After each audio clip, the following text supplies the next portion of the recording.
Today we come to one of my favorite books in the Bible, the book of Nehemiah. And Nehemiah was the king's cupbearer there in the Persian Empire. And the Lord called him, though, to leave his position as the king's cupbearer and go back to Jerusalem to rebuild the walls of Jerusalem. And the Lord had called him to lead in this effort. And so as he returns to Jerusalem, he leads the people to rebuild, and as he is doing that, they face all kind of opposition. This opposition is led by Sanballat, by Tobiah, by Geshem. And I want to read to you some of that opposition here in Nehemiah chapter 4. Now I'm going to read Nehemiah chapter 4, and I'm going to read verse 2, verse 10, and verse 15 through 21. So look at verse 2. Nehemiah chapter 4 and verse 2 says, "What are these pathetic Jews doing?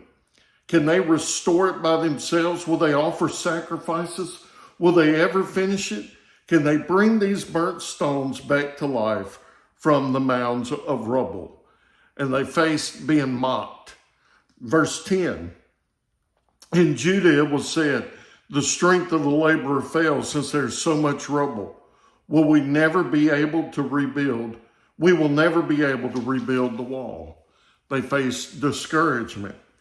Verse 15 through 21, "When our enemies heard that we knew their scheme and that the Lord had frustrated it, every one of us returned to his own work on the wall. From that day on, half of the men did the work while the other half held spears, shields, bows, and armor. The officers supported all the people of Judah who were rebuilding the wall. The laborers who carried the loads worked with one hand and held a weapon with the other hand. Each of the builders had his sword strapped around his waist while he was building, and the one who sounded the ram's horn was beside me. Then I said to the nobles, the officials, and the rest of the people, the work is enormous and spread out, and we are separated far from one another along the wall. Whenever you hear the sound of the ram's horn, rally to us there. Our God will fight for us."